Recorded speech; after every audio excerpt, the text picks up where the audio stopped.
una mina de diamantes bajo sus pies. Cada uno tenemos nuestra propia mina de diamantes.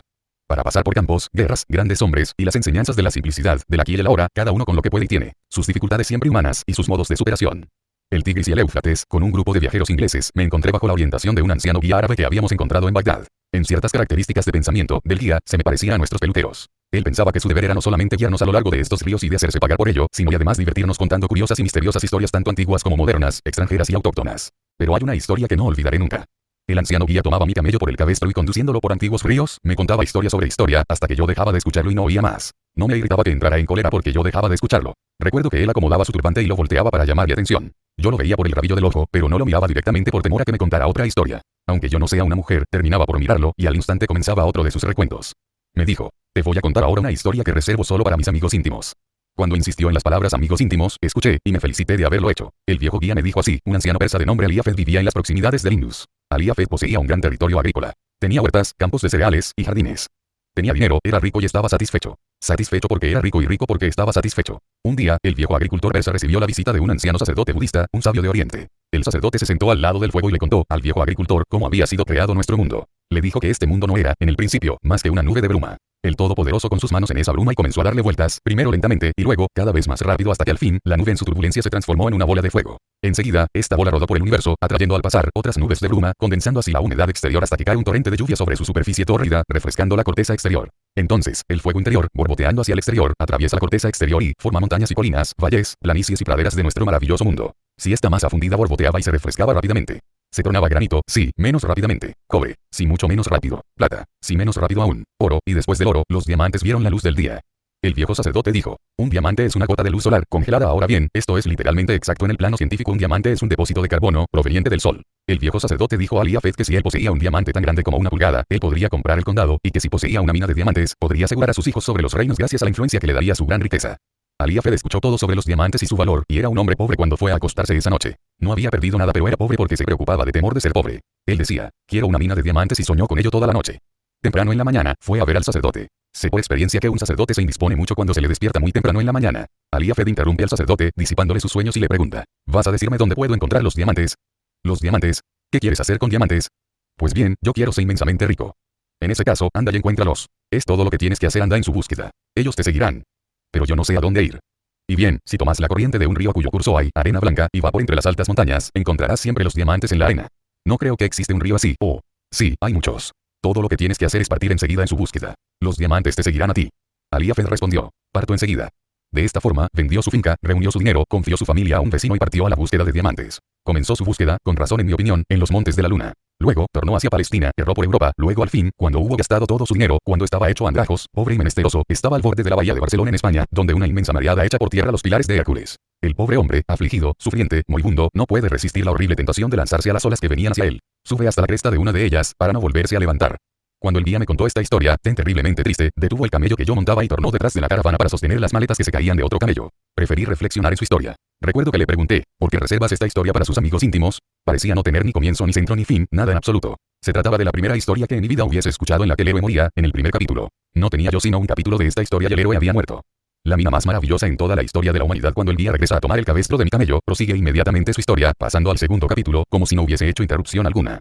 El hombre que había comprado los territorios de Aliafed lleva su camello al jardín para darle de beber. Como el camello se inclinó hacia las profundidades del riachuelo, el sucesor de Aliafed nota un curioso destello de luz proveniente de la blanca arena a la orilla del agua. Retira una piedra negra que tenía un ojo tan luminoso que reflejaba todos los matices del arco iris. Lleva la piedra a la casa, la guarda bajo la chimenea central y la olvida.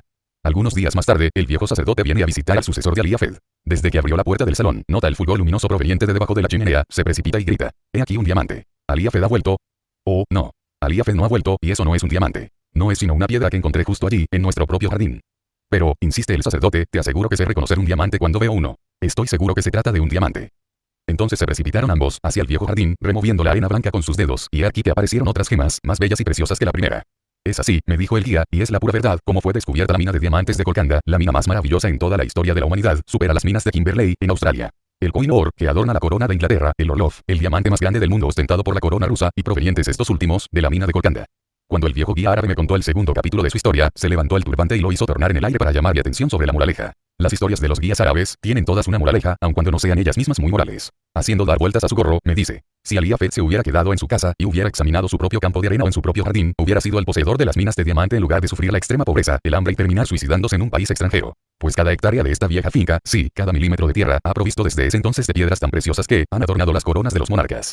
Cuando el viejo árabe contó la moraleja de su historia, comprendí por qué la reservaba para sus amigos íntimos. Pero no le dije que yo lo había comprendido. Era la manera como el viejo árabe osaba decir lo que no se atrevía a hacer directamente. Él tenía enfrente de sí un joven hombre que recorría el Tigris y que, en su opinión, estaría mejor en casa, en América. No le dije que lo había comprendido. En revancha, le dije que su historia me recordaba a otra y que yo se la contaría rápidamente pues se la quería compartir.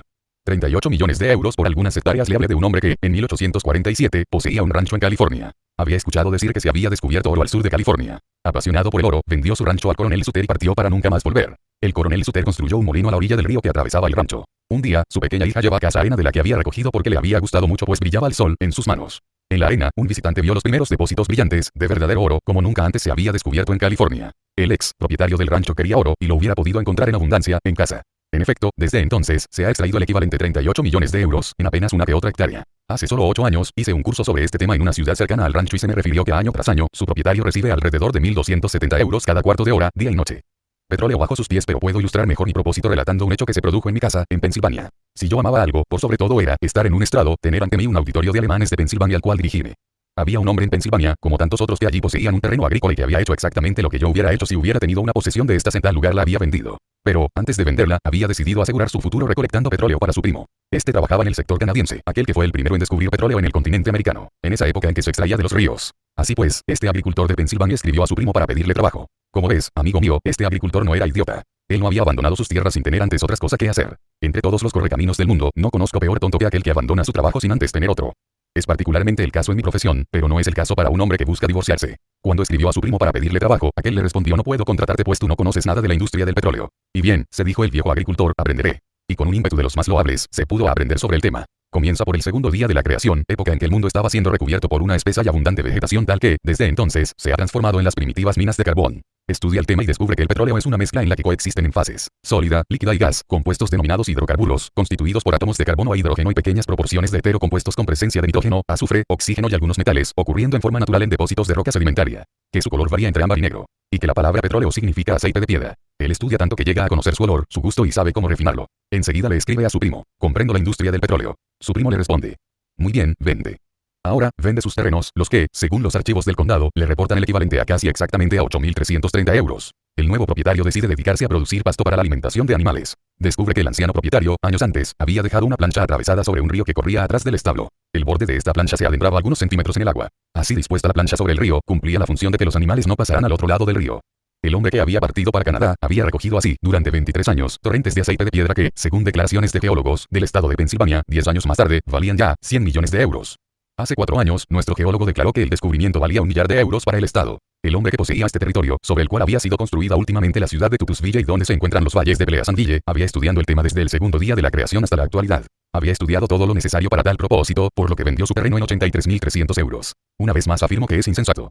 Un tipo de error universal. Me falta aún otra ilustración. Encontré la de Massachusetts, y estuve triste de lo acaecido, pues es la región donde nací. Este joven hombre de Massachusetts inspira así mi pensamiento. Frecuentó el colegio de Yale, en el que había estudiado ingeniería minera con énfasis en explotación. Se torna un excelente profesional en su área, tal que las autoridades universitarias le confieren el cargo de formar estudiantes que habían llegado tarde a sus cursos. Por lo que, en su último año de estudios, ganaba 150 euros por semana. Cuando se diplomó, su salario pasó de 150 a 450 euros por semana. Fue de inmediato a su casa a visitar a su mamá. Si se le hubiese aumentado de 150 a 156 euros su salario, hubiera cuidado su trabajo, pero con tan alto aumento, de un solo golpe, él dijo: madre, yo no voy a trabajar por 450 euros a la semana. Un hombre con mi cabeza, trabajando por tan poco. Vamos a California a descubrir las minas de oro y de plata, y seremos ricos, inmensamente ricos. Su madre le respondió: escucha, Charlie, es mejor ser felices que ricos. Sí, mamá, pero es mejor ser ricos y felices. Ambos tenían razón. Como era hijo único y su madre viuda, él era lo único que importaba. Siempre es así. Vendieron sus bienes en Massachusetts y, en lugar de ir a California, fueron a Wisconsin, donde él encontró trabajo en una sociedad explotadora de minas de cobre. La Superior Copper Mining Company, por 150 euros a la semana, pero con una condición en el contrato, y es que tendría un interés por cada mina que descubriera para la empresa. No creo que no hubiera descubierto nunca una mina. Tengo amigos que tenían parte, en esa época, en esta sociedad. Lo que me dicen es que nunca oyeron hablar de él. No sé qué pasó con él, si encontró minas o no, pero ese no es el caso. Entretanto, conocí yo el otro lado de la historia. Apenas el joven ingeniero dejó su finca, el nuevo propietario se puso a sembrar papas. El viejo agricultor llenaba con papas un canasto cuando encuentra un muro de piedra. En Massachusetts las fincas están casi todas rodeadas de un muro de piedra. Cuando el canasto estuvo lleno, lo pone al sol, lo tira a un lado y llena otro. Mientras corre el canasto, nota en una esquina del muro de piedra, cerca de la entrada, un bloque de plata nativo, formando un cuadrado de 20 centímetros de lado. Cuando el profesor de explotación minera y de mineralogía, que conocía bien este tema, no quiso trabajar por 450 euros a la semana, vendió su propiedad.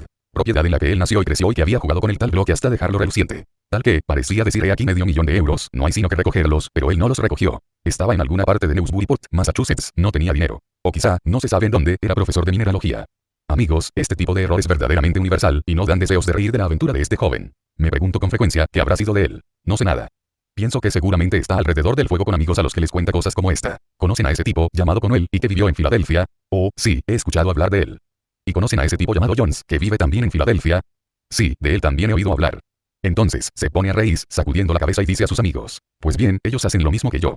Y esto relanza el disfrute de reír, porque ustedes y yo hemos hecho lo mismo que él, y mientras que nosotros estamos aquí, riéndonos de él está en todo su derecho de reír de nosotros. Sé que me he equivocado de esa misma manera, pero, claro, con una diferencia, pues no se puede esperar de un hombre que predique y practique al mismo tiempo. Todos cometemos el mismo error. Mientras estoy aquí, esta tarde, escrutando este auditorio, veo que, sin cesar desde hace 50 años veo hombres que cometen precisamente el mismo error. Con frecuencia alimenté la esperanza de hablar sobre este asunto a muchos jóvenes. Hubiera preferido tal auditorio pues estos son muy impresionables, sin haber pasado aún por los prejuicios que nosotros sí, ni por los fracasos que los mayores hemos sufrido. Yo hubiera preferido un tal auditorio, más que de adultos, pero haré lo mejor que pueda con lo que tengo a mano. Afirmé que ustedes tienen minas de diamantes. Estuve muy interesado en un artículo aparecido en el periódico a propósito de un joven que encontró una mina de diamantes en Carolina del Norte. Se trataba de los más puros diamantes nunca antes conocidos, incluso en otras minas de la misma región. Fui a ver un distinguido profesor de mineralogía y le pregunté de dónde venían estos diamantes, en su opinión. El profesor sacó una carta de formaciones geológicas de nuestro continente y la extendió. Afirmó que venían de nidos carboníferos subyacentes, susceptibles de suministrar tal producción, que se extienden hacia el oeste en Ohio, Mississippi, o incluso más probablemente hacia el este, a través de Virginia y hasta las riberas del Atlántico. Es verdad que los diamantes se encuentran ahí, pues se los ha descubierto y vendido, y han sido transportados en el curso de cierto periodo, como provenientes de algún lugar situado al norte. Ahora bien, ¿quién, aparte de una persona que recorra Filadelfia con su perforadora, podría encontrar tales huellas? Amigos, ustedes no pueden afirmar que no se encuentran diamantes porque estos provienen solo de los lugares mineros, los más rentables del mundo, donde ya están siendo explotadas. Usted posee también una mina de diamantes que lo puede volver inmensamente rico, pero lo que yo señalo al afirmar que si usted no posee, literalmente, verdaderas minas de diamantes, no sirve sino para ilustrar mi pensamiento, pues usted dispone de todo lo que tiene valor para usted, en su caso. Luego de que la reina de Inglaterra haya hecho el mayor cumplido que ningún americano haya realizado antes, al aparecer sin joya alguna en una recepción en Gran Bretaña, el uso de los diamantes quedó prácticamente pasado de moda. Usted puede quedarse con algunos, si desea, y vender el resto. Lo que digo es que la posibilidad de enriquecerse se encuentra en esto, allí donde usted vive actualmente, y ya, a la apuesta de todo hombre y toda mujer que me escucha esta tarde, y hablo en serio. No vine a este estrado, en esta circunstancia, para decirles cualquier cosa. Vine a decirles lo que pienso es la verdad, a los ojos de Dios, y si los años de mi vida me han permitido de alguna manera adquirir el buen sentido, que no es otro que el sentido común, sé que tengo razón, sé que los hombres y las mujeres aquí sentados, que han comprado el tiquete para esta conferencia, tienen a sus puertas las minas de diamantes, la posibilidad de tornarse ricos. No hubo nunca lugar sobre la tierra más adaptado para esto que el lugar donde usted vive hoy, y nunca en la historia del mundo un hombre desprovisto de capital dejó de tener ocasión de enriquecerse honrada y rápidamente, más que aquí, ahora, y gracias precisamente a las nuevas tecnologías. Afirmo que esta es la verdad, y quiero que ustedes la acepten como tal, pues si usted piensa que vine aquí solo para declamar, hará mejor en irse. No tengo tiempo para perder en tales propósitos. Estoy aquí para decir lo que creo es la verdad y, a menos que algunos de entre ustedes se vuelvan ricos gracias a lo que les digo esta tarde, habré perdido mi tiempo. Declaro que usted debe enriquecerse, que es su deber hacerlo. ¿Cuántos de mis feligreses me dicen, cómo es que usted, pastor cristiano, pasa su tiempo recorriendo el país para aconsejar a los jóvenes ser ricos y ganar dinero? Sí, claro. Ellos insisten, pero es terrible. ¿Por qué no predica usted el evangelio en lugar de hablar de enriquecerse? Porque enriquecerse honestamente es seguir el evangelio. Esa es la razón. Los hombres que se enriquecen pueden llegar a ser lo más honestos que se encuentren en la comunidad. ¿Son deshonestos los que tienen dinero? Me pregunta un jovencito que está aquí esta tarde, se me dijo toda la vida que si alguien tenía dinero, era deshonesto, poco honorable, mezquino y despreciable. Mi amigo, esa es la razón por la cual usted no es rico porque usted tiene tal idea de las personas. El fundamento de su fe es falso. Tengo que decirle, clara y brevemente, pues esto podía ser objeto de una discusión que ahora no tengo el tiempo de abordar. El 98% de los hombres ricos de nuestro país son honestos. Es por eso que ellos son ricos. Es porque son honestos que a ellos se les puede confiar el dinero. Es porque son honestos que ellos fundan grandes empresas y encuentran personas dispuestas a trabajar para ellos. Otro joven me dice, escucho hablar de hombres que tienen dinero deshonestamente.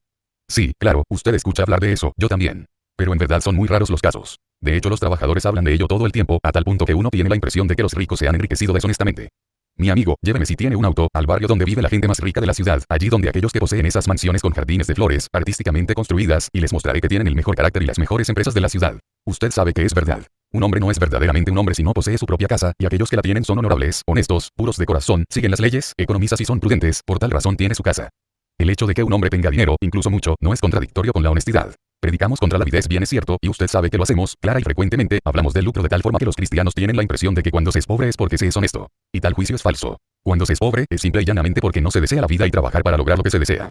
En una palabra, se tiene pereza a desear, y por lo tanto, se tiene pereza a vivir. Se vive de cualquier manera. Otra cosa diferente es, entrar a engrosar las filas de los consumidores. Los consumidores son como bebés, consumen y consumen, no dan nada a cambio, no crean, no inventan, no quieren la mina de diamantes que tienen su propia sabiduría. Se puede hacer mayor bien con dinero que, sin él no. El dinero es poder, y se tiene que ser suficientemente deseante para poseerlo. Es necesario, pues se puede hacer mayor bien con dinero que sin él. Es el dinero lo que ha permitido imprimir la Biblia, construir iglesias, enviar misioneros y pagar predicadores, y usted no tendrá predicadores si no les paga bien. Estoy dispuesto siempre a que mi iglesia aumente mi salario, pues la iglesia que paga buenos salarios es siempre aquella que obtiene más fácilmente el dinero. Sin excepción a esta regla. El hombre que tiene el mayor salario es aquel que puede hacer mayor beneficios con el poder que les acorde a sus intereses. Puede, claro, si hace prueba del espíritu que posee, empleando bien su dinero.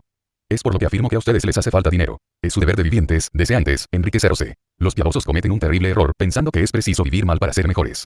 Algunas personas me piden, ¿usted no tiene simpatía por los pobres?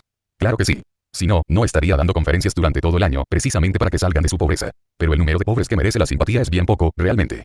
Dar simpatía a una persona que piensa que Dios la persigue hasta castigarlo es realmente tonto, y hacemos más mal no ayudando a aquellos que sí lo requieren. Debemos dar nuestra simpatía a los pobres de Dios, es decir, a quienes no pueden sostenerse por sí mismos, pero esto no quiere decir que haya que glorificarse de ser pobre y de no poderse sostener por sí mismo. Dios nos ha dado la abundancia y la riqueza. A nosotros nos toca utilizarla bien. Admitamos este argumento y dejemos esta discusión de lado. Un señor vuelve sobre este punto y me dice, ¿no le parece a usted que existen más cosas en el mundo que tienen mayor valor que el dinero? Claro que lo creo, pero en este momento es del dinero de lo que yo estoy hablando. Evidentemente que hay cosas más importantes que el dinero. Sí, sé que existen en este mundo cosas más elevadas, más dulces y más puras que el oro. El amor es la mayor. Pero feliz aquel que ama y que tenga mucho dinero. El dinero es el poder, es la fuerza. El dinero hace mayor bien que mal. Entre las manos de los hombres y las mujeres de bien, el dinero puede hacer y hace el bien. Temer la riqueza es un prejuicio, temí dejar las cosas en este estado. Escuché a un hombre que salía de una reunión de sacerdotes en nuestra ciudad dar gracias al Señor pues era uno de los pobres de Dios. Y bien, me pregunté por lo que su mujer pensaba al respecto. Ella ganaba el dinero de la limpieza y del que él se fuma una parte en la chambrana. No quiero más ver pobres de Dios de este tipo y no pienso que el Señor los apruebe. Existen no obstante gentes convencidas de que para ser piadosos es preciso ser muy pobres y muy sucios. Eso no tiene sentido alguno. De modo que aportándole simpatía a los pobres enseñamos tal idea. Otra cosa es dar oportunidades de buen empleo, todo el mundo algo sabe hacer, con legalidad salarial y con justicia, pues no siempre lo legal es justo, para estas personas cuyo ambiente al crecer les favoreció menos un porvenir atractivo que a los demás. En nuestra época, nos prevenimos de aconsejar a un cristiano o, como dirían los judíos a un hombre de Dios, no encontrar la riqueza. El prejuicio es tan universalmente seguido desde hace tanto tiempo, creo, que pudo citar muchos casos, uno de ellos el de un joven en la Universidad Temple. Él frecuentaba nuestra escuela de teología, se creía el único estudiante piadoso de la facultad. Una tarde, viene a mi oficina a verme, se sienta ante mi escritorio y me dice, «Oh señor presidente, pienso que es mi deber venir a hablar con usted». ¿O cuál es el problema?, le pregunto. O yo le he escuchado decir en la escuela, dice el joven, cuando la toma de diplomas, que según usted, es una ambición honorable para un joven, desear tener riquezas, que eso le da moderación, le torna industrioso y deseante de hacerse a una buena reputación. Usted afirmó que la ambición de un hombre por ganar dinero, contribuye a hacerse un hombre de bien. Ahora bien, vengo a decirle que según la Santa Biblia, el dinero es la fuente de todos los males. O le respondí que no había visto yo tal cosa en la Biblia. Le aconsejé ir a la capilla, tomar la Biblia y mostrarme tal cita. Fue el joven a buscar la Biblia, pronto volvió a mi oficina con ella abierta, con toda el orgullo fanático del sectario corto de espíritu del que funda su cristianismo en una errónea interpretación con la que satisface otras ambiciones si bien humanas, nada honrosas. Arroja la Biblia sobre mi escritorio y me grita a los oídos. Oelo aquí, señor presidente, usted puede leerlo por sí mismo. O le respondí bien, joven, aprenderá entonces que no puede pedirle a un participante de otra confesión leer la Biblia por usted. Usted pertenece a otra confesión. Aprende también en la escuela de teología que el acento puesto sobre una citación es la exégesis. Ahora bien, quiere tomar esta Biblia, leer usted mismo y poner el sentido que desea. O el joven toma la Biblia y orgullosamente lee. El amor al dinero está a la base de todos los males. O en ese momento, él tenía razón, y cuanto se cita al pie de la letra las sagradas escrituras, y se dice la verdad absoluta, eso es. En 50 años, libre la mayor batalla que el santo libro haya jamás tenido, y viví para ver flotar libremente su estandarte, pues nunca en la historia del mundo, los grandes pensadores de la tierra han reconocido que la Biblia sea la verdad, la entera verdad y nada más que la verdad, más que en ese momento.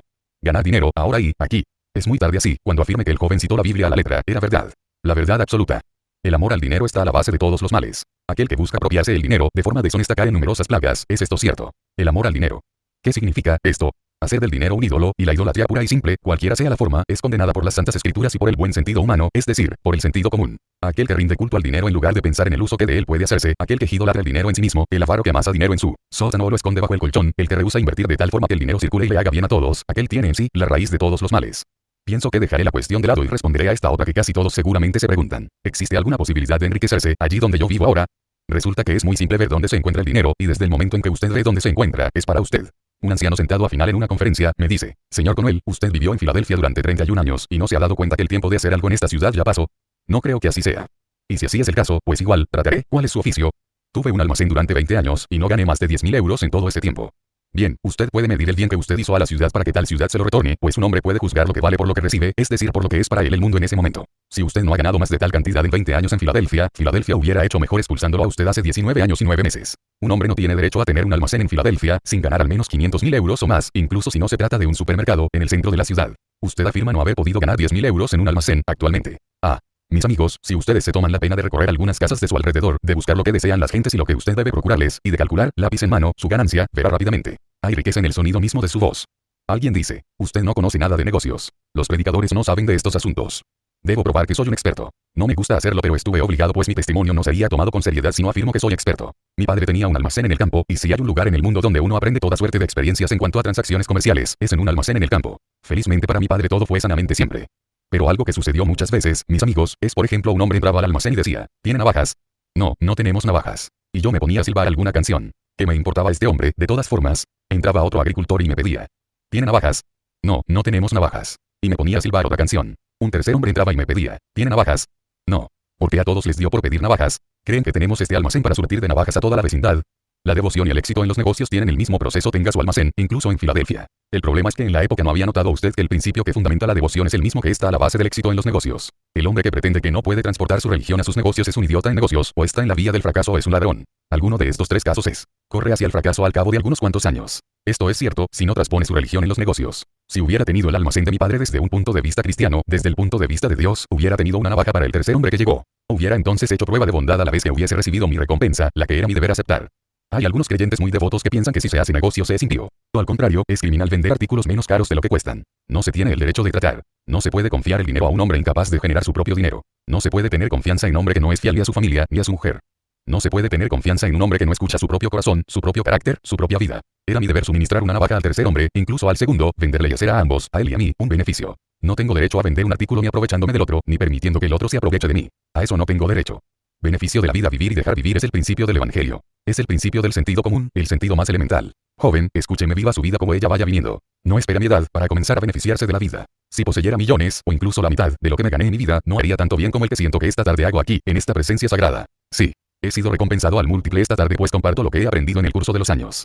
No debería hablar así, eso parece egoísta, pero estoy suficientemente viejo ahora, me lo puedo permitir. Hubiera podido ayudar más a mi prójimo, lo que traté de hacer, lo que todos deberíamos tratar de hacer, es decir, encontrar el sentido de la felicidad, aquel sentido que protege la vida y el que hace que nos alegre el estar juntos. Aquel que entre en su casa, teniendo la impresión de haber robado ese día a alguien tantos euros, de haber engañado a un hombre que lo creyó honesto, aquel, no encontrará reposo. Se levantará mal a la mañana siguiente, trabajará fatigado y en malestar, incluso si ha acumulado millones.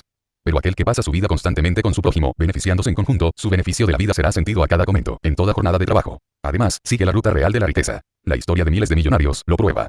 El hombre que afirma que no ganó nada en un almacén de Filadelfia al evaluar sus negocios y sus ganancias se ha inspirado en un principio erróneo. Por una parte, vivió 20 años del negocio, y eso vale dinero; por otra, hizo beneficio a muchos, y por otra, si no quedó satisfecho, algo dejó de hacer, en algo no se respondió a sí mismo. Supongamos que me da cita en su almacén mañana temprano y que yo pido. ¿Conoce usted a su vecino, un llamado de tal forma, que vive en el 1240? Así, lo conozco. Tiene su almacén en la esquina. ¿De dónde vino él? No sé. ¿De cuántas personas se compone su familia? No sé. ¿Por quién vota él? No sé. ¿Qué iglesia frecuenta? Yo no sé, yo no me fijo. ¿Y por qué pregunta usted todo eso?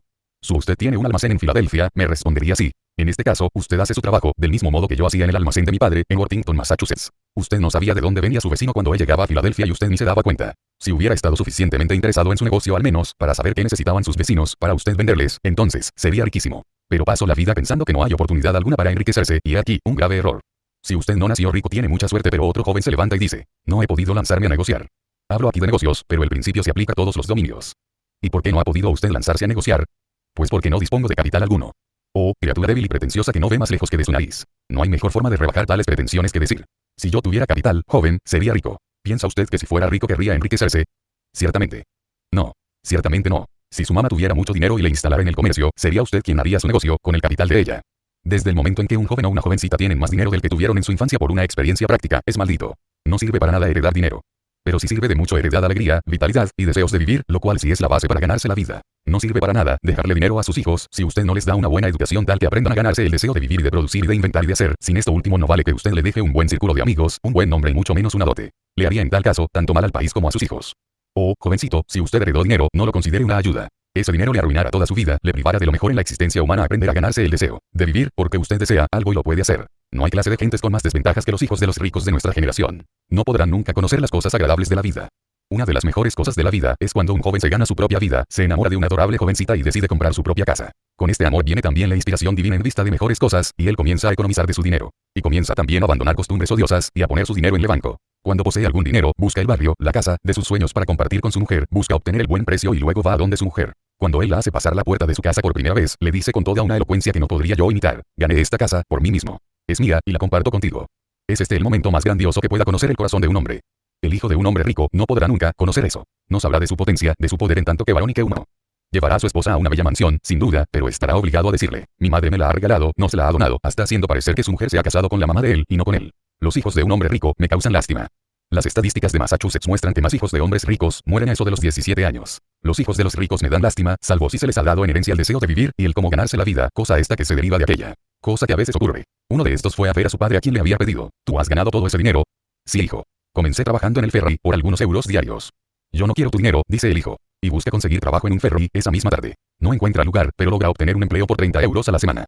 Evidentemente, si el hijo de un hombre rico trata de esta forma y aprende a ganarse la vida, aprende también de su potencia, adquiere disciplina, la disciplina de un hombre pobre, disciplina que vale más que cualquier título o estudio universitario. Es entonces cuando el hombre criado así podrá ocuparse de los millones de su padre. Pero en general, los hombres ricos no permiten que sus hijos pasen por eso que a ellos los ha tornado ricos.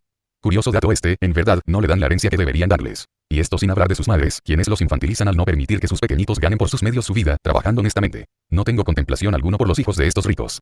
Me acuerdo de uno de ellos, en Niagara. Creo que recuerdo otro más próximo. Hay señores aquí que han asistido a grandes banquetes y solicito perdón a sus amigos. En este banquete aquí en Filadelfia, un joven de gran corazón que estaba sentado junto a mí me dice, señor Conwell, usted está enfermo, al salir, tome mi limusina. Lo conducirá a su casa. Le agradecí y quizá no debiera mencionar este incidente. Me subí al coche, a pie del chofer, y mientras andábamos, le pregunté, ¿cuánto cuesta esta limusina? 68 millones de euros. Además debió pagar el impuesto. Y bien, ¿el propietario conduce este auto alguna vez? Al escuchar esta pregunta, el conductor se puso a reír de buena gana, tanto que casi pierde el control de carro. Tan sorpresiva fue mi pregunta que sube sobre una jardinera y vuelve luego a la ruta. Entonces continúa riendo hasta que el auto tiembla todo y dice, conducir este carro. Ni siquiera sabe cómo salir de él cuando llegamos a destino. Lo que se requiere para tener éxito es sentido común, y no, dinero. Debo hablar también del hijo de un hombre rico, en Niagara. Venía yo de una conferencia hacia el hotel, aproximándome a la recepción, vi al hijo de un millonario de Nueva York. Se trataba de un espécimen indescriptible por su impotencia antropológica. Tenía una kipa judía en el cráneo, con una bellota dorada encima. Bajo el brazo llevaba una caña con un borde en oro que pasaba más que su cabeza. Es difícil de describir un ser como ese joven. Llevaba un monóculo a través del cual nada se veía. Llevaba un par de botas en cuero barnizado que le impedían caminar y pantalones que le impedían sentarse vestido como un saltamontes. Esa especie humana se aproxima a la recepción cuando yo entraba, ajusta su monóculo opaco y se dirige así al recepcionista. Hablaba un lenguaje afectado. Señor, ¿tiene la extrema amabilidad de facilitarme papel y sobre? El recepcionista lo mira de reojo, saca el papel y el sobre rápidamente y los entrega al hombre y torna sus registros. Ustedes debieron ver ese joven cuando desliza los papeles hacia el recepcionista. Se infla como un globo, reajusta su monóculo opaco y grita, hola. Señor, ¿quiere pedir a un mensajero llevar este papel y estos sobres a la oficina de allá abajo? El pobre, miserable y despreciable pequeño payaso americano. No era capaz de llevar el papel 5 metros. No experimento piedad alguna por tales parodias humanas. Si usted no posee capital, joven, usted me genera felicidad. Lo que le falta es sentido común, no piezas de dinero.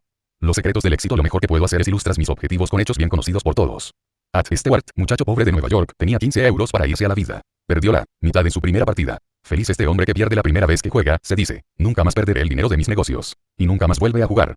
Ustedes conocen de seguro su historia. Como había perdido la mitad de su dinero, compra agujas, hilo, botones para vender, pero la gente no quería. Ellos le daban un golpecito en el hombro. El muchacho se dijo, no perderé más mi dinero de esta forma. Comienza a preguntarle a las personas, para preguntarles ellas qué necesitan. Cuando encuentra lo que les falta, invierte el resto de su dinero en los artículos que se le habían pedido. Estudia el mercado cualquiera sea el negocio de tu vida, profesión, limpieza, no importa cuál. Es el secreto del éxito. Debe usted comenzar por conocer la demanda.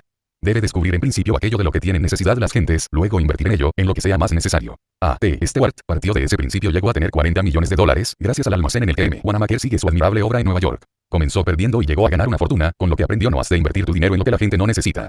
¿Cuándo es que los vendedores van a aprenderlo? Cuando los fabricantes van a aprender que ellos deben conocer las necesidades, siempre cambiantes del ser humano, para así tener éxito en la vida. Apropiense cristianos, como fabricantes, comerciantes, obreros, de las necesidades reales de los hombres, y no solo tendrán éxito sino que habrán ayudado a mejorar ese pedacito de tierra que les ha tocado en suerte, y con ello, a crear vida. Se trata de un gran principio tan vasto como la humanidad y tan profundo como las mismas escrituras. La mejor ilustración que he escuchado es la de John Jacob Astor. Ustedes saben que hizo la fortuna de la familia Astor mientras vivía en Nueva York. Atravesó el océano trabajando para poder pagar su billete. Y así, ese muchacho, bajo tal principio, hizo la fortuna de su familia. Un joven aquí presente podría decir, y bien, uno puede ganar tal fortuna en Nueva York, pero no aquí. Se pueden adquirir riquezas, no importa dónde. Mis amigos, ¿han leído ustedes alguna vez ese maravilloso libro de Riis del que honramos la memoria, luego de su reciente deceso, libro en el que expone estadísticamente la relación concerniente a los 107 millonarios de Nueva York? Si usted lee el informe, constatará que solo 7 de ellos hicieron su fortuna en el mismo Nueva York. De los 107 millonarios cuyos bienes sumaban en la época 100 millones de euros, 67 hicieron su fortuna en las ciudades con menos de 3.500 habitantes. El hombre más rico de ese país, hoy, según sus bienes, nunca dejó la ciudad de 3.500 habitantes. Lo que importa, no es tanto dónde encuentra, sino lo que usted es. Pero si no puede enriquecerse en Filadelfia, tampoco lo hará, por supuesto, en Nueva York. Ahora bien, John Jacob Astor ha probado lo que puede hacerse, no importa dónde. Una vez, tomó una hipoteca sobre un almacén de moda y no había vendido suficientes sombreros para pagar los intereses. Entonces, había tomado el bien hipotecado, tomado posesión del almacén, concluido una asociación con las mismas personas, en el almacén, con los mismos capitales. No les había dado ni un euro de capital. Tuvo que vender a los comerciantes para lograr algo de dinero. Luego, los dejó solos en el almacén y se fue a sentar en un banco en el parque, a la sombra.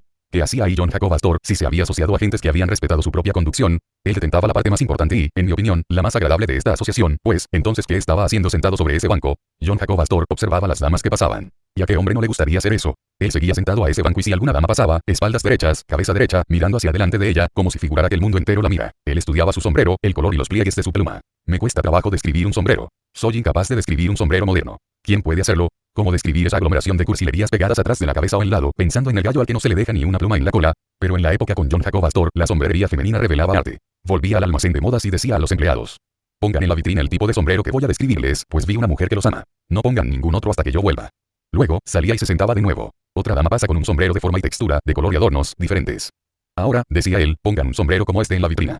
Él no llenaba su vitrina del centro de la ciudad con sombreros ya listos para vender y que luego las damas fueran a comprar en la casa o en amateur. Él no tenía en su vitrina sino sombreros que las damas gustarían de comprar antes de que estos fueran fabricados. La clientela comienza inmediatamente a llegar y fue el comienzo de los grandes almacenes de este tipo en Nueva York, que aún existen, junto a otros. John Jacob Astor hizo la fortuna de este almacén después del fracaso con sus asociados. Él no tenía la ventaja del dinero, pero sí tenía el deseo de descubrir qué tipos de sombreros les gustaba llevar más a las damas, sin ahorrar material para fabricárselos. Deseaba simplemente. Afirmo que si un hombre puede prever la tendencia de la sombrería femenina, puede prever no importa qué otra cosa en la tierra. Ahora es el momento de hacer fortuna. Admitamos que recorro este auditorio esta tarde, preguntándole si no hay posibilidades de enriquecerse. Sí, me responde un joven, hay posibilidades si usted trabaja con confianza y dispone de 2 o 3 millones de euros en capital para comenzar. Joven, la historia del modo en que los sindicatos han ido estropeando empresas no hace sino ilustras las posibilidades futuras, abiertas a los pequeños. Nunca en la historia del mundo ha habido un momento más propicio que ahora para enriquecerse rápido y sin capital. Pero, me responde usted, no se puede ir a la suerte. No se puede arriesgar sin capital.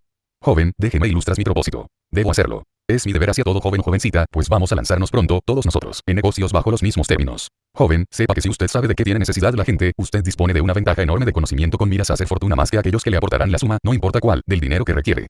La historia del joven pobre y sin trabajo. Había un hombre pobre sin trabajo que vivía en Ingham, Massachusetts. Se quedaba andando por ahí, alrededor de la casa, hasta que un día, su mujer le dijo que se fuera a trabajar y, como vivía en Massachusetts, él obedeció a su mujer. Partió, se sentó a la orilla de la bahía y talló un pedazo de madera con un cuchillo para hacer una cadena. Esa tarde, sus hijos se pelearon por tener la cadena, y talla una segunda para que hubiera paz. Entonces, tallando la segunda cadena, un vecino le ve y le pregunta: ¿por qué no tallas juguetes para vender? Oh, responde él, pero no sabría qué hacer. ¿Por qué no le preguntas a tus hijos, en casa, qué podrías hacer? ¿De qué serviría tratar? Rezongan algunos, si mis hijos son distintos a los hijos de los otros. Yo encontré muchas personas como esta en la época en que yo enseñaba. Pero este artesano siguió el consejo que se le había dado. A la mañana siguiente, cuando María baja la escalera, él le pregunta: ¿o qué juguete te gustaría tener?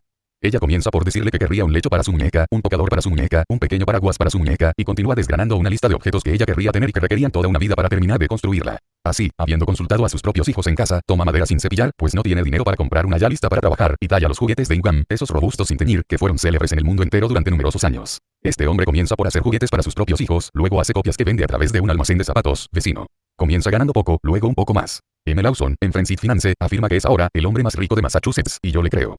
Este hombre es uno de los que tiene hoy 100 millones de euros en fortuna, ha trabajado durante 34 años, fundado solo en el principio según el cual los hijos de los otros quieren lo mismo que sus hijos. Conocer el corazón humano por sí mismo, por su mujer o por sus hijos es la vía real del éxito en materia de fabricación. Pero, me dirá usted, ¿tenía capital alguno? Sí, tenía una navaja y quizá la debía. O la había tomado prestada. Su posibilidad de enriquecerse es infinita, así dije a un auditorio en Nueva Bretaña, en Connecticut. Una mujer sentada en la cuarta fila y que me había escuchado, fue a su casa y ensayó subir su cuello. El botón quedó atascado entre la botonería. Ella lo deja y declara: voy a encontrar algo mejor para abotonar los cuellos. Su marido le dice: luego de lo que dijo con él esta tarde, te das cuenta que es preciso mejorar el modo de abotonar los cuellos, para que sean más fáciles de manejar. Anda, inventa un botón de cuellos, enriquécete. Él se burla de ella, y también de mí, cosa que me molesta, pues trabajo duro, y mi experiencia ya es mayor a los 50 años, pero igual, también me río, dándome cuenta de lo simple que es la vida. A pesar de los generosos cumplidos de esta tarde, solo uno de 10 de entre ustedes vendrá a contarme que ha ganado 1 millón de euros luego de haberme escuchado. Pero esa no es mi falla, es la vuestra. Lo afirmo sinceramente. ¿De qué me sirve hablar si las gentes no hacen nunca lo que se les aconseja? Cuando su marido ridiculiza a esta dama, ella inventa el mejor botón para cuellos, y cuando una mujer decide, es cosa hecha ya. No dice nada, y lo hace. Es esta mujer de Nueva Inglaterra quien inventó el botón a presión que hoy encontramos a diario. Se trata del primer botón de cuello provisto de un resorte fijo del otro lado. Todos aquellos entre ustedes que llevan blusones modernos, conocen el botón sobre el que simplemente se apoya para cerrar y uno tira para abrir. Es el botón que ella inventó. Luego inventó muchos otros botones, invirtió en otros y se asoció a grandes fábricas. Disfruta esta dama sobre el mar todos los veranos en su yate privado, es la verdad, y lleva a su marido con ella.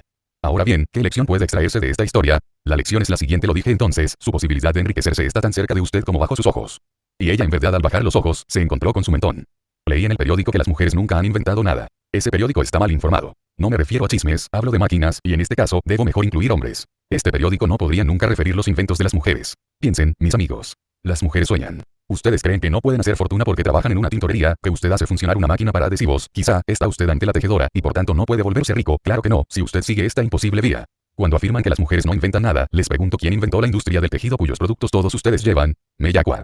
La alfombra persa, el rollo para imprimir, fue inventado por mujeres agricultoras. El algodón del sur como materia prima importante y que ha enriquecido a nuestro país, ¿quién lo inventó? ¿Quién le dio la idea a Amy Whitney? ¿Quién como todo hombre, la explotó? ¿Quién inventó la máquina de coser? Si fuera mañana a la escuela y le preguntara a los niños, estos responderían Elias Howe, ¿quiénes son los más grandes inventores del mundo? Elias Howe estuvo conmigo en la guerra de secesión. Iba frecuentemente donde mi tía, y le escuché decir que trabajó 14 años para poner a punto la máquina de coser. Su mujer había decidido que se morirían de hambre si alguna cosa no se inventaba ya. Así, en 2 horas, ella inventó la máquina de coser. Evidentemente, él hizo la patente a su nombre. Los hombres hacen siempre eso. ¿Quién inventó la segadora y la trilladora? Según una comunicación confidencial de M.C. Connick recientemente publicada, fue una mujer de Virginia del Oeste quien, luego de que su padre no logró fabricar una trilladora y abandonó la idea, tomó varias tenazas taladradoras, que remacha juntas al borde de una plancha, las anuda a un brazo que había quedado libre, con un hilo de hierro de tal manera que, cuando tiraba del hilo por un lado, ellas se cerraban y cuando tiraba del otro lado, ellas se abrían. El principio de la trilladora había sido inventado. Si observa una trilladora constatará que no se trata sino de una serie de tenazas. Si una mujer pudo inventar la trilladora, si una mujer puede inventar la tejedora, si una mujer puede inventar un interruptor, la prensa de acero que está a la base de los millones ganados por la siderúrgica en los Estados Unidos, nosotros los hombres siguiéndolas, escuchándolas, apoyándolas podremos inventar cualquier cosa sobre esta tierra. Digo esto para darle coraje a los hombres. ¿Quiénes son los grandes inventores del mundo? Una vez más, la lección se nos impone. El gran inventor está siempre a su lado, o es usted mismo. Pero, me resonará usted, yo no he inventado nada, nunca, en mi vida. Los grandes inventores tampoco, tal que, el cómo descubren algo, es un secreto. ¿Piensa acaso que se trata de hombres con una gran cabeza o con la rapidez de un rayo? Ni lo uno ni lo otro. El verdadero gran hombre es un hombre ordinario, simple, franco, directo, un hombre con sentido común. No creerá que es un gran inventor si no ve algo que ha efectivamente inventado. Sus vecinos no lo consideran tan formidable. No hay nada de formidable a su alrededor. La grandeza está siempre en otra parte. La grandeza de estos hombres es tan simple, ordinaria, sincera y práctica que los vecinos y los amigos no lo reconocen nunca. La verdadera grandeza es generalmente desconocida. La verdadera grandeza generalmente es desconocida. Es una verdad. Usted nada conoce respecto de hombres y mujeres grandes. Empecé a escribir la biografía del general Garfield. Un vecino sabio que logré notar. Como había una gran fila a su puerta, pasé por la puerta trasera de su casa y grité, Jaime, Jaime. Y rápidamente Jaime vino hasta la puerta y me hizo entrar. Así fue como escribí la biografía de uno de los más grandes hombres de la nación, el que además fue siempre el mismo viejo amable Jaime para sus vecinos. Si usted se encontrara a este gran hombre en Filadelfia, mañana, ¿usted cómo le diría? ¿Cómo vas, Jaime? Oh, buenos días, Jaime. Eso es evidente. Es exactamente lo que usted haría. Uno de mis soldados, durante la guerra de secesión, había sido condenado a muerte. Me dirigí a la Casa Blanca, en Washington, era la primera vez en mi vida que yo entraba allí, para ver al presidente. Me dirigí a la sala de espera y me senté junto a otras personas en alguno de los bancos que allí estaban disponibles. El secretario preguntaba a uno después de otro, cuál era el objeto de su visita. Luego de haber visto a todos, el secretario entra donde el presidente, luego vuelve a la puerta y me señala. Me lleva al vestíbulo y me dice, la oficina del presidente es aquella, no tiene sino que golpear y entrar. Amigos, jamás había estado tan desconcertado en la vida. El secretario me puso las cosas más difíciles pues me dijo entrar, mientras que él salía por otra puerta lateral, a la izquierda, cerrándola a su paso. Y estaba ahí, yo solo en el vestíbulo ante la puerta de la oficina del presidente de los Estados Unidos de América. Había yo estado en los campos de batalla, donde los obuses me silbaban en las orejas y donde las balas me esperaban, pero siempre tuve miedo de que me enterraran. No tengo simpatía alguna por el anciano que afirma, puedo caminar frente a la boca de los cañones de la misma manera que haciendo mis comidas. No tengo confianza en un hombre que no conoce bastante las cosas como para no tener miedo cuando éstas le llegan. No tuve tanto miedo, no obstante, cuando los obuses me silbaban, como ese día entrando a esa oficina. Pero en fin, tomando coraje, no sé cómo, golpeé en la puerta. El hombre en el interior no vino a ayudarme, pero gritó, entra y siéntese. Entré y me senté al borde de una silla, deseando estar lejos, en Europa. El hombre no elevó sus ojos del escritorio. Era uno de los más grandes hombres del mundo, y solo una regla para él, hacía a un hombre grande. Si los jóvenes de Filadelfia se encontraran ante mí ahora, yo podía solo decir esto, y ellos lo recordarían. Daría una vida entera por conocer el efecto que esto tendría en la ciudad y en nuestra civilización. El principio de la grandeza de Abraham Lincoln pudo ser adoptado casi por cualquiera. Tal era su regla. Cuando tenía algo que hacer, se consagraba todo entero a ello sin detenerse hasta que estuviese terminado. Seguía fijo sobre los papeles, sobre su escritorio, y no levantaba los ojos hacia mí. Me senté ahí, temblando. Finalmente, cuando hubo puesto sus papeles en línea, los deja a un lado, me mira, y una sonrisa ilumina sus rasgos faciales. Dice, soy un hombre bastante ocupado y solo tengo unos instantes para escucharlo. Ahora, dígame en pocas palabras, ¿cuál es el objeto de su visita? Comencé a decirle y cité mi caso. Dijo, conozco toda la cuestión. No tiene necesidad de contármelo. El señor Stanton me habló hace poco al respecto. Puede ir a su hotel. Le aseguro que el presidente nunca firma un arresto para condenar a muerte a un joven de menos de 20 años y no lo hará jamás. Puede anunciárselo a la señora madre. Luego, me pregunta, ¿cómo van las cosas en el terreno? Respondí, nos desanimamos a veces. Dice entonces, está bien, ganaremos ahora. Estamos muy cerca de la boca del túnel. Nadie debe desear el lugar del presidente de los Estados Unidos, y estaré feliz cuando esto haya terminado. Luego, Tad y yo iremos a Springfield en Illinois, allí compré una finca y aspiro a ganarme 25 centavos por día. Tad tiene una recua de mulas, y vamos a plantar bulbos de tulipán. Luego me pregunta, ¿ha sido usted criado en una finca? Respondí, sí, en las colinas de Berkshire, en Massachusetts. Pone una pierna en la esquina de la gran silla y me dice, escuché decir numerosas veces desde mi juventud que allá en las colinas hay que afilar el hocico de las ovejas para que éstas puedan tomar la hierba de entre las piedras.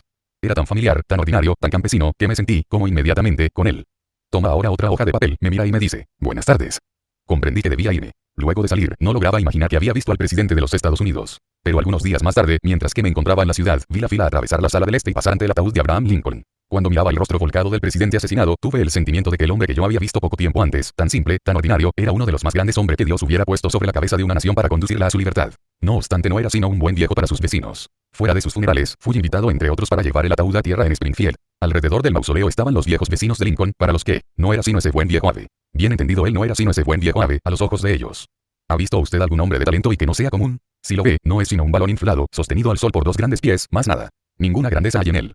¿Quiénes son los grandes hombres y las grandes mujeres? Mi atención ha sido atraída el otro día por una pequeña cosa que hacía la fortuna de un hombre muy pobre. Era una cosa terrible y por tanto, en razón de esta experiencia, él, quien no era un gran inventor o un genio, había inventado el alfiler, que uno llama ahora, de seguridad. Gracias a ello, este hombre hizo la fortuna de una de las grandes familias aristocráticas de este país. Los millones han venido sin inversión de antemano. Un pobre hombre de Massachusetts que trabajaba en una cerrajería fue herido a los 38 años y no podía ganar dinero. Estaba empleado en la oficina borrando las marcas dejadas por el lápiz en las facturas escritas. Manejaba la goma hasta que la masa se fatigaba. Y entonces tuvo la idea de fijar un pedazo de goma al final de un bastón y de servirse de él como si fuese un rallador. Su hija pequeña, que lo vio, exclama, toma, ¿tienes un diploma? No. El padre dice luego, mi hija me afirma, cuando tomé el bastón en que puse un pedazo de goma en su extremo, que tenía que tomar una certificación. Esa fue la primera vez que pensé en ello. Cada uno de ustedes que utiliza un borrador en el extremo de un lápiz ha rendido tributo a este millonario. No invirtió capital, ni un solo céntimo. No recibió sino los intereses, cifrados en millones de euros. Pero me interesa pasar a un pensamiento más elevado aún. Muéstreme los grandes hombres y las grandes mujeres que viven en su ciudad. Un hombre al fondo se levanta y me dice, no tenemos hombres grandes, ellos no viven aquí. Viven lejos, en Roma, San Petersburgo, Londres, o no importa dónde más, excepto aquí, en nuestra ciudad. No busque afuera lo que se encuentra bajo sus pies. Llegó al punto culminante de mi pensamiento. Llegué al corazón mismo de la cuestión y al centro de mi lucha porque su ciudad no es una de las más grandes ciudades en su riqueza. No hay sino una sola respuesta porque sus ciudadanos hablan mal de su ciudad. Para que haya habido comunidades en este mundo se requirió de que sus gentes dijesen está bien esta ciudad. Si queremos construir un bulevar, se habla mal de ello. Si deseamos obtener mejores escuelas, se habla mal de ello. Si se quiere una legislación mejor, se habla mal de ello. Hable mal de todas las mejoras que sean propuestas. Es el error que puede imputarle a esta ciudad, que ha tenido, en todas circunstancias, tantas bondades conmigo. Declaro que es tiempo de que cambiemos nuestra ciudad y comencemos a decir lo bien que uno se encuentra en ella y que comencemos a afirmar antes que el resto del mundo lo haga, como hicieron en Chicago, Nueva York, San Luis, San Francisco. O, si solo pudiésemos insuflar tal espíritu entre nosotros y sostener que podemos hacer cosas en Filadelfia y hacerlas bien. Inicialmente, muchos ciudadanos confiaban en Dios y en el hombre y tenían fe en las grandes posibilidades que aquí mismo habían y no en las de Nueva York, Boston o etcétera, sino en las que aquí, en materia de comercio y de todo lo que vale la pena ser vivido sobre la tierra, hay. Nunca las posibilidades fueron mayores. Digamos para el bien de nuestra ciudad. Pero había otros dos jóvenes aquí esta tarde y es todo lo que me aventuré a decir, pues es muy tarde ya. Uno de ellos, allá, se levanta y dice, es preciso que tengamos aquí un gran hombre como no lo ha habido en otras partes. Verdaderamente, ¿cuándo va a esperar la grandeza?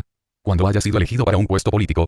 Joven, no vaya a aprender la lección a propósito de los primeros elementos de la política, que son el comienzo de la experiencia de la mezquindad de un puesto bajo nuestro tipo de gobierno. Grandes hombres son a veces elegidos, pero lo que necesita este país son hombres que hagan lo que nosotros necesitamos que hagan. Esta nación, donde es el pueblo el que hace la ley, está gobernada por el pueblo y para el pueblo, y todo aquel que así sea elegido no estará sino al servicio del pueblo. La Biblia afirma además que el servidor no puede ser superior al amo. La Biblia dice, aquel que ha sido enviado no puede ser más grande que aquel que lo ha enviado. El pueblo gobierna o debería gobernar, y, en tal caso, no tenemos necesidad de grandes hombres como elegidos en el poder.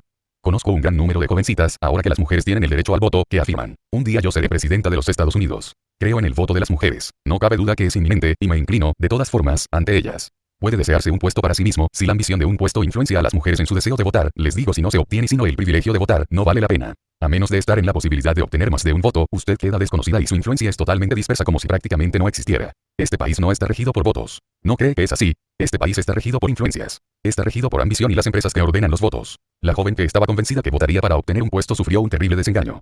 Otro joven se levanta y declara, van a haber muchos grandes hombres en este país y en Filadelfia. ¿De veras? ¿Y cuándo? Cuando haya una gran guerra, pues tenemos problemas a fuerza de esperar pacientemente que la situación en México mejore. Cuando estemos en guerra contra Inglaterra a causa de un frívolo contrato, o contra el Japón o la China, Nueva Guinea o cualquier lejano país. Entonces, iré o no hacia la boca del cañón, me deslizaré hacia las bayonetas circundantes y descenderé en la arena, pondré la bandera triunfalmente, volveré a casa con estrellas en los hombros, obtendré todos los puestos a nombre de la nación y seré grande. La grandeza está en ti, ya no. No será así. Piense que usted será grande por un cargo, pero recuerde que si no tiene ya la grandeza de obtener este cargo, no la tendrá tampoco luego de haberlo obtenido. Un cargo entonces, no sería sino una caricatura, apariencia. Hemos tenido un jubileo de la paz aquí, luego de la guerra de España. Algunos de entre ustedes han asistido al desfile que siguió hasta Broad Street. No estuve allí, pero mi familia me escribió que el carro que transportaba a Hobson se detuvo justo ante la puerta principal y que las gentes se pusieron a gritar, ¡Viva Hobson! Si yo hubiera estado ahí, también hubiera gritado, pues él lo merece notablemente las ventajas que su país obtuvo gracias a él. Pero supongamos que entro a una escuela y pregunto quién ha hundido el Mermac en Santiago. Y que los niños me respondan Oxon, me contarían también las 7 octavas de un embuste. Y habían otros 7 héroes en ese vapor que, dada su posición, estuvieron expuestos al fuego español, mientras que Oxon, en tanto que oficial, estaba sin duda resguardado tras la chimenea. Han reunido en esa casa a los sujetos más brillantes, pero y, sin duda ninguno de ellos puede nombrar a los otros 7 hombres. No debemos enseñar historia. Debemos aprender que, cualquiera sea la humildad de la situación de un hombre, si él hace lo que le corresponde allí donde se encuentra, tiene entonces derecho a honores del pueblo americano tanto como el rey en su trono. Pero no es esto lo que nosotros enseñamos. Aprendemos por todas partes, actualmente, que son los generales los que hacen los combates. Recuerdo, después de la guerra, haber ido a ver al general Robert E. Lee, ese elegante y cristiano señor de quien el norte y el sur están igualmente orgullosos, por su eminencia. El general me habló de su servidor negro, quien lo había llamado un día para burlarse de él, diciéndole: escuché decir que el resto de tu compañía, Rastus, se hizo matar. ¿Tú por qué no? Él le respondió con un guiño: porque cuando hay combates, yo me quedo con los generales. Realicé grandes acciones con poca inversión, me recuerda una ilustración. No hablaría de ella, excepto que cuando uno se cita en la biblioteca para leer este curso, se constata que lo que afirmo está allí impreso hace más de 25 años. Cierro los ojos, los cierro yo, verdaderamente fuerte, y veo los rostros de mi juventud. Sí, ellos me dicen a veces: tus cabellos no son blancos. Tú trabajas día y noche sin parecer detenerte. No puedes estar viejo. Pero cuando cierro los ojos, como todos los otros hombres de mi edad, aparecen un grupo los rostros de aquellos que amé y perdí hace tiempo, y sé que lo que uno puede decir es, que es la tarde. Cierro los ojos ahora y me recuerdo de mi ciudad natal, en Massachusetts. Veo el terreno del recorrido agrícola desde la cima de la montaña. Veo los cobertizos para los caballos. Veo la iglesia, la alcaldía y las pequeñas casas de las montañas. Veo una gran asamblea de gentes que salen, vestidas de resplandeciente forma. Veo sus adornos batirse al viento y los pañuelos agitados, y entiendo las fiestas y los juegos. Veo la compañía de soldados que están marchando paso a paso sobre el recorrido del terreno agrícola. No era sino un joven, yo, pero era capitán de tal compañía. Lleno yo de orgullo. Una aguja me hubiera hecho salir corriendo. Enseguida pensé que este hecho era lo más importante que un hombre hubiera conocido sobre la tierra. Si usted nunca sueña que hubiera deseado ser rey o reina, hágase registrar en la alcaldía. Allí, se sentaban mis soldados y yo, en el ala central, me sentaba en primera fila. Una gran asamblea de 100 o 200 personas llenan la alcaldía. Inicialmente estaba alrededor de nosotros. Luego, los representantes de la ciudad llegaron y formaron un semicírculo. El alcalde se sienta en medio del estrado. Era un hombre que jamás había ocupado ese cargo antes, pero era un buen hombre, y sus amigos me afirmaron que podía decírselo sin ofenderlo. Era un buen hombre, pero pensaba que su cargo le daba grandeza. Tomó su silla, se ajustó sus grandes gafas y miró alrededor de sí. Me vio sentado en la primera fila. Vino directamente a mí y me invita a tomar lugar junto a los representantes de la ciudad. Ninguno de los representantes me había notado antes de que yo partiera a la guerra, salvo para aconsejar al profesor me diera una buena corrección, y ahora, estaba invitado yo a subir al estrado con ellos. Mi Dios. El alcalde era entonces el emperador, el rey del día y de la época. Cuando subí al estrado, se me da una silla ubicada cerca del primero. Cuando me senté, el presidente de los consejeros municipales se levanta y avanza hasta la mesa. Pensamos que iba a presentar al ministro de la congregación, que era el único orador de la ciudad, y que pronunciaría un solemne discurso en honor de los soldados que volvían de la guerra. Pero, amigos, hubieran debido ver la sorpresa del auditorio, cuando descubrieron que el viejo gentil pronuncia él mismo el discurso. Nunca había pronunciado un discurso en su vida, y hace el mismo error que otros hombres. Parece extraño que un hombre no sepa que debe aprender a hablar cuando es joven si tiene la intención de ser orador cuando sea mayor, pero parece que a aquel le era suficiente con ocupar un cargo para ser un gran orador. Avanza entonces, tomando consigo el texto del discurso que había aprendido de corazón entre el ir y venir de su trabajar. Instala el texto en la tabla asegurándose de verlo bien. Ajusta sus gafas, se fija un momento sobre su discurso, vuelve al estado, avanza con paso lento. Debió haber estudiado mucho la presentación si uno piensa en ello. Pues toma una actitud que encarna elocuencia. Se apoya lentamente sobre el talón derecho, abre el órgano de la palabra y pone el pie derecho en un ángulo de 45 grados. Toma esta actitud que encarna elocuencia, amigos, y así despliega su discurso. Algunos me dirán: ¿no está usted exagerando? Parece imposible. Pero estoy aquí para dar la lección y no para hacer historia. Comienza así: queridos ciudadanos. Desde que escuchó el sonido de su propia voz, sus dedos se pusieron a jugar, sus rodillas a temblar, luego su cuerpo entero se agitó en temblor. Queridos ciudadanos, estamos muy felices. Nosotros estamos muy felices. Nosotros estamos muy felices. Nosotros estamos muy felices de acoger en nuestra ciudad natal a estos soldados que han combatido y perdido su sangre. Y que han vuelto a la ciudad natal. Nosotros nos felicitamos. Nosotros nos felicitamos. Nosotros nos felicitamos particularmente de tener con nosotros hoy al joven héroe. Era yo, ese joven héroe que en nuestra imaginación. Mis amigos, recuerden que había dicho esto: si no hubiera dicho en nuestra imaginación, no esté a gusto conmigo mismo de hablar de esto. Este joven héroe que en nuestra imaginación hemos visto dirigir. Hemos visto dirigir. Dirigir. Lo hemos visto dirigir sus tropas para vencer las líneas enemigas. Hemos visto su espada. Hemos visto su espada. Su espada. Su espada brillando al sol mientras que gritaba a sus tropas: adelante. Mi Dios. Que este pobre hombre conocía mal la guerra. Si hubiera sabido lo que cualquiera de mis camaradas presentes dijeron, que es prácticamente un crimen para una oficial de infantería, en el momento del peligro, llevar a sus hombres adelante. Con su espada brillando al sol, gritando adelante. Nunca hice eso. Ese no es el lugar de un oficial, en el momento de una batalla, sino detrás de las líneas. ¿Cuántas veces, en tanto que oficial del Estado Mayor, recorrí las líneas, en el instante en que los hombres eran llamados para gritar tras los árboles, los oficiales atrás entonces, los oficiales se ponían tras la línea formada por los soldados. Más de un oficial tenía un rango elevado, pero se hacía atrás. No porque fuera menos corajudo, sino porque las leyes de la guerra lo exigen. Y no obstante, el viejo hombre gritaba, con su espada brillando al sol. En esta asamblea mis soldados se tuvieron que hacer atravesar por un muchacho del río de Carolina para evitar ponerse de pie e irse. Algunos de entre ellos estaban rendidos y buscaban solo un colchón y una cena. Algunos habían encontrado la muerte bajo los obuses, en las montañas de Tennessee, y por lo tanto eran prácticamente desconocidos para el discurso del bravo hombre. Los héroes del día eran estos muchachos. La nación no solo no le debía la vida, ni antes ni ahora. Porque era el héroe. Simplemente porque este hombre había cometido un error humano corriente, pensar que ese muchacho tenía la grandeza por el hecho de que era oficial, mientras que los otros eran simples soldados. Fin.